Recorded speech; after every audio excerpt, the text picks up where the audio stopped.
안녕하십니까. 사주상담가 이기호입니다. 유명인 사주 분석, 오늘은 고 오요한나 씨의 사주 분석이 되겠습니다. 여러분들이 언론을 통해서 자세히 알고 계실 텐데요. 상당히 안타까운 일입니다. 오늘은 고 오요한나 씨의 사주 속 성격부터 여러 가지 궁금한 점을 살펴보도록 하겠습니다.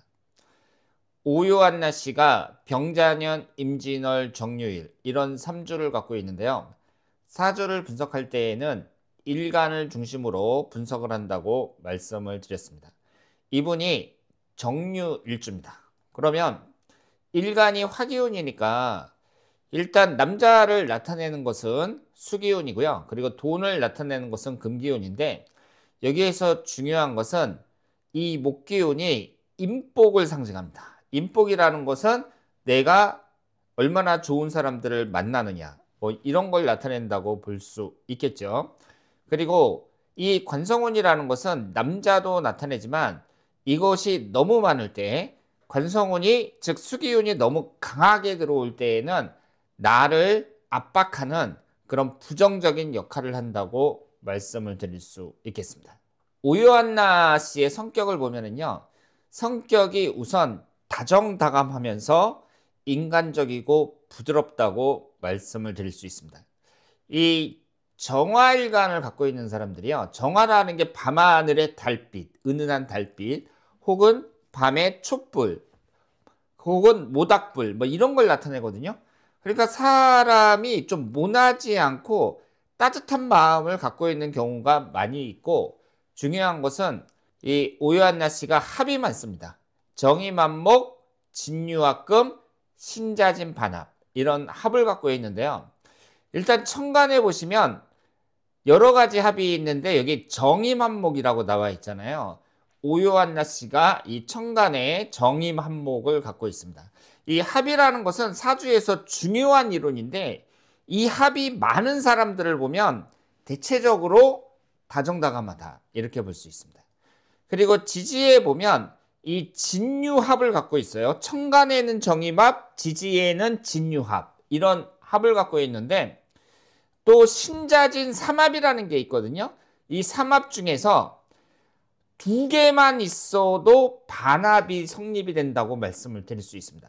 그런데 오요한나 씨는 자수하고 진토가 있단 말이에요. 그래서 반합이 성립이 되는데 이것도 합이라고 볼 수 있죠. 그래서 사주 안에 총 3개의 합이 있다고 볼 수 있습니다.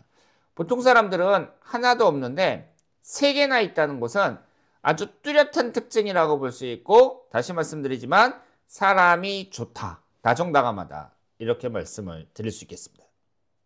그리고 여기에 보시면은요, 수기운도 비교적 강하다고 볼 수 있거든요. 수기운이 2개가 있는데 이 진토가 또 신자진 반합이 되면서 수기운을 형성하잖아요. 그렇기 때문에 관운이 강하다고 볼 수 있고, 이런 사람들이 좀 성실하면서 정의감도 강하다고 볼 수 있습니다. 그래서 그 옳은 소리를 많이 하고, 그러다 보면은 그 사람이 좀 공격을 당할 수도 있다, 이렇게 봐야죠. 그리고 이 관이 많은 사람들이 다른 사람들을 이렇게 기분을 잘 맞춰주는 일, 이런 것은 좀 약하다고 볼 수 있습니다. 왜냐하면 관이라는 것은 나를 잡아주는 거거든요. 규율, 규칙, 심리적인 억제력, 이런 걸 나타낸다고 말씀을 드렸잖아요. 그래서 관이 강한 사람들이 좀 고지곳대로 하려는 그런 성향도 좀 강하다고 볼 수 있습니다. 그런데 물론 결과적으로 안 좋았기 때문에 제가 이렇게 말씀을 드린다고 생각을 하실 수도 있는데요. 이 사주에는 인복을 나타내는 목기운이 없습니다.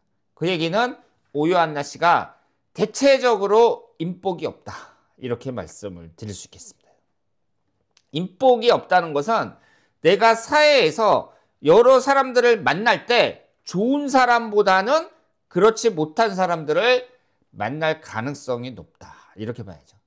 대단히 안타까운 일이라고 볼 수 있습니다. 그렇다면 오요한나 씨가 이런 성격을 갖고 있는데 어떤 사람을 만나면 좋을까요? 이것은 결과가 지금 안 좋기 때문에, 만약에 오요한나 씨하고 잘 맞는 사람을 만났다면 서로 격려도 해주고, 그리고 위안도 삼고 이러면서 지금 같은 결과는 나오지 않았을 것이라고 생각할 수 있거든요. 일단 오유한나 씨가 목기운이 없으니까 목기운이 강한 사람이 좋겠죠. 그러면서 제가 다정다감하다 그랬잖아요. 이런 사람일수록 사람을 공격하기 좋아하는 사람들, 그리고 흠을 잡기를 좋아하는 사람들, 이런 사람들한테는 약하다고 볼 수 있습니다. 그런 사람을 만나면 매우 불리하다고 볼 수 있습니다. 그러니까 마음이 넓으면서 아량이 많은 사람들, 이런 사람들을 만나는 게 좋고요.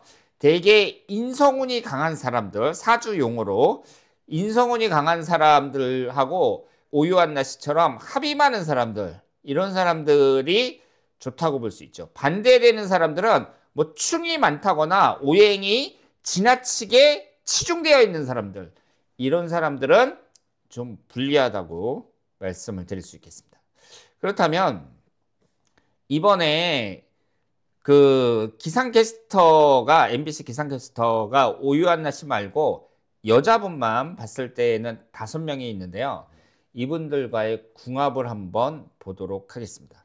오유한나 씨가 이 사람들한테 이제 따돌림을 받은 거잖아요. 물론 전부 다 그런 건지 아니면 그 중에 일부만 그런 건지 모르겠지만, 제가 이제 어떤 이 사람이 나쁜 사람이다 이런 것을 찾으려고 하는 것이 아니라, 일단 결과가 이렇게 나왔으니까 오유한나 씨 주변 사람들의 사주는 어땠는지 한번 살펴보도록 하겠습니다.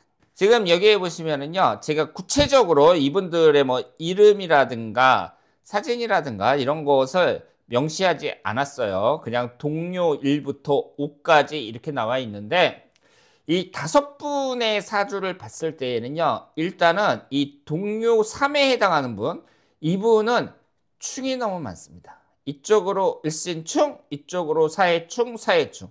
그러니까 오유한나 씨는 합이 3개나 되는데 이분은 충이 3개나 되는 거예요.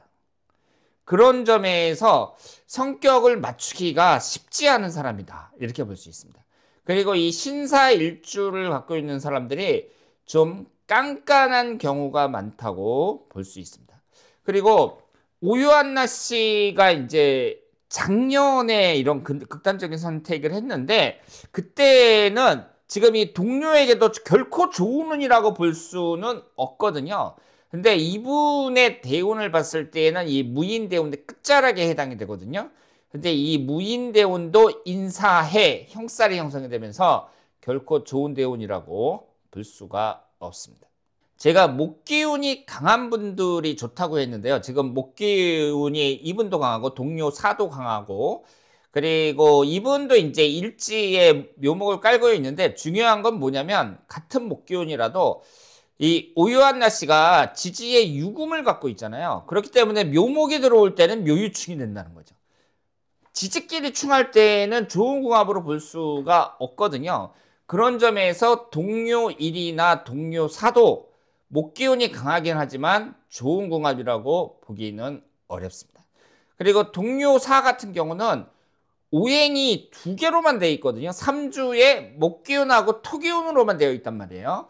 그리고 이 목기운 3개가 모두 관살에 해당이 되는데, 이렇게 관살이 강하면서 고집이 세다고 봐야 되거든요.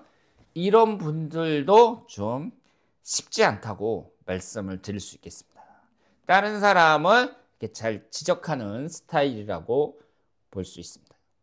그리고 중요한 것은 나머지 분들도 특별하게 궁합이 아주 잘 맞는다, 오유한나 씨하고, 이런 분들은 없습니다. 이 점이 상당히 안타깝다고 볼 수 있습니다.